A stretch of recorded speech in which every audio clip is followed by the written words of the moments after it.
Well, hello friends. In this video, I will be discussing regarding the Schwarzschild metric. I will be also discussing mainly the Eddington-Finkelstein coordinate system and getting a better grasp at the proper coordinates of the Schwarzschild metric. I will also be making one more video regarding the Kruskal coordinates, but in this video let's first start with this. So you see the chart I will be selecting is the standard chart, the r theta phi and t direction with respect to the point in question. Well, so let's see. So Schwarzschild metric is a metric which describes the gravitational field outside a spherical mass such that the charge of the mass, the angular momentum and the cosmological constant is zero.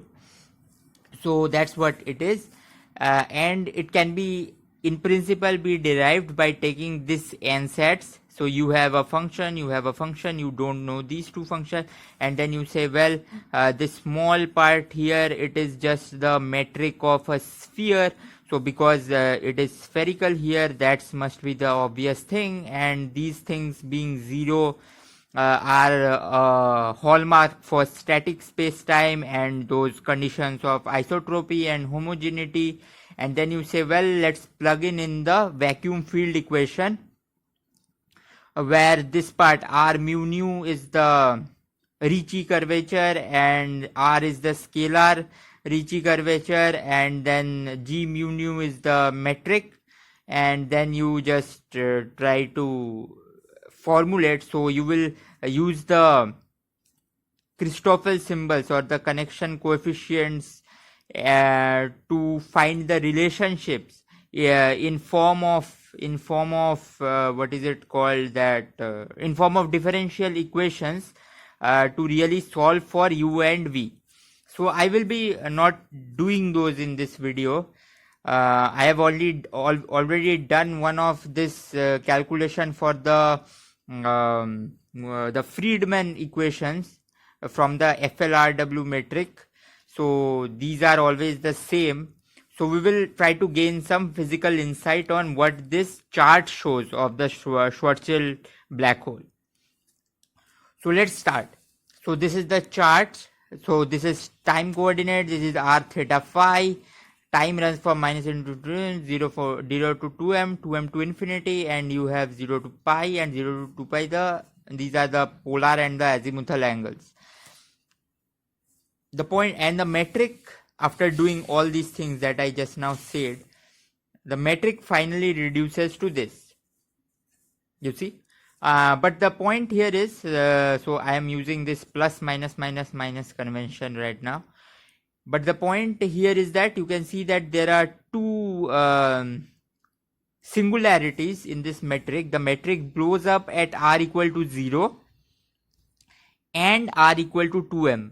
I have put the g, the gravitational constant, to be 1 and c also 1. So the standard notations.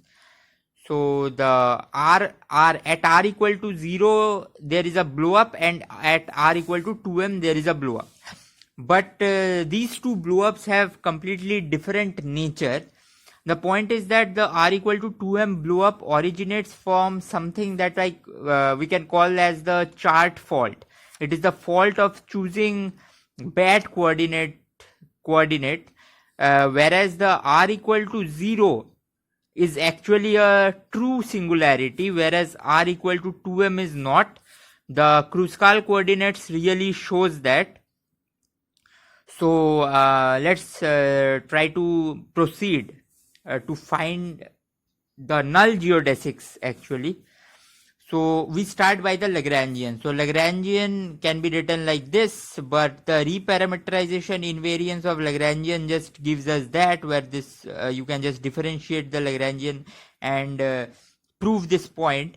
And then from here you need these are the velocity vectors or the vectors in the tangent space to the space-time manifold, and then that can be written in form of these forms. So gamma I dot del del xi in the standard notation of differential geometry, and this will bring us here. Now from here we proceed. So I think till this much is all right. So the Lagrangian is just, so now gamma I is just, so gamma is a curve that is parameterized by lambda to the manifold, and then you can pull it down. Its ith component using these chart maps is what gamma I is.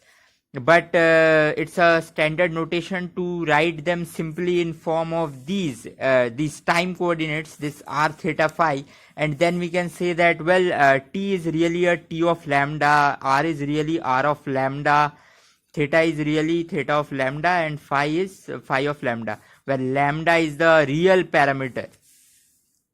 So so using that we arrive here. So you can see G, only the diagonal entries will survive. So G12, so G11 is just T dot square, where the dot is differentiating with respect to lambda. I mean, there is nothing else possible also, because T is only a function of lambda. So because gamma is the curve that goes from the real line, that is the lambda parameter, to the manifold, space-time manifold, and then this is that from manifold using chart you are pulling it down. So let's move on. So I get the Lagrangian in this line. Now I will use the Euler-Lagrange's equation. So that is, you can see it here, where dots are again with respect to lambda. So this you can clearly see. So there is no explicit time dependence, so that's 0 here. And this is just you differentiate this part, so that's bring us here. So there is a dot still here, you can see. So now what this means is that derivative is 0, that means that is a constant, and I get to this line. So this is my first equation. Now let's look at the second equation. So the second equation really comes from the null part. The geodesics are null. So that means the plugging the geodesics coordinates in the metric will evaluate to 0. These coordinates were not geodesic coordinates. These were just, the Lagrangian is not something called as a geodesic Lagrangian. There is no such thing. But these coordinates needs to be the geodesic coordinates. So G V gamma equal to 0, and further assuming that the theta and phi independence are 0, we can at the end plug it in, because anyway if we want to look at the points of singularities, they are at R. So plotting R as a function of t is what is important. So that brings us here. So G V gamma is equal to 0 is almost saying that this Lagrangian is 0, but that's not the case. So you come to this Lagrangian, you substitute everywhere null part of the time coordinate, null part of the position r coordinate, and these two I have taken to be 0. So that brings us to this equation. Now using this equation and plugging t dot here will just produce this first equation, and the second equation is just this. So these two equations can be written in this form. This is just a differential equation, and this equation can be solved to give these two things. So these are really the two null geodesics. So these are the geodesics along with which light will travel in the chart. So this is the outgoing. I just named this part outgoing, this part ingoing. You can see that you can see that there is a ln with a plus sign. So this is the kind of like original log function shifted. So let's try to plot them. So here I have plotted the functions. So you see the outgoing one and the ingoing one is here. So you can see the outgoing one is almost like a logarithm, and the ingoing one is like the negative of the logarithm here. So but you see r equal to 2m, the function will go to infinity or minus infinity. Now let's come to the previous page once more. So you can quickly see for outgoing one, when r equal to 2m, I will get plus infinity value, and ingoing one goes to minus infinity. So same happens here. So the outgoing goes to plus infinity and ingoing goes to minus infinity. So you can see the ingoing is going to minus infinity here, and then from minus infinity originating here. So like it's the limit from, so you can take the limit from this side or you can take the limit from this side. Similarly in this case, so this is all fine. Now you can draw little cones where you must remember that these cones are not in the manifold space. This is in the tangent manifold, tangent to the point. So it doesn't mean that this is a point belonging to manifold and I have a cone. No, these cones reside in the tangent space. But anyway, we can plot them intuitively like this. And these cones will have the vectors, the null vectors, the tangent to the null geodesics in this form, holding them. So you can see, given the manifold, you can intuitively think the straight lines are the tangents and there are cones. And this is the fact is that you see the cone here are turning. So here you have a positively aligned cone here, and then suddenly you get the flip. So that's and r equal to 2m is here. So this everything is fine.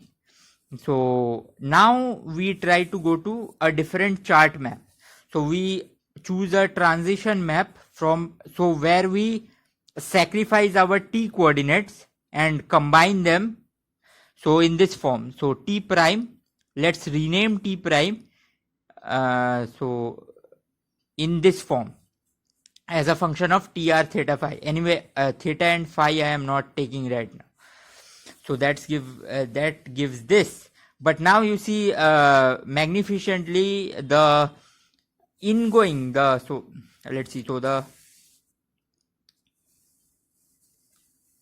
I can't get two of them. So these were the outgoing ones, but the outgoing ones are now shifted by a scaling factor, but they overall remain same.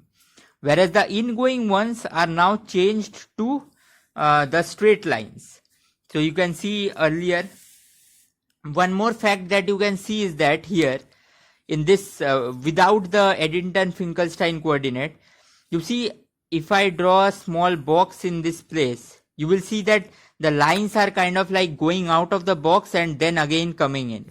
So this really suggests that there is a possibility that my chart is not that much extended so as to accumulate all the possible mappings of the points in the space-time manifold.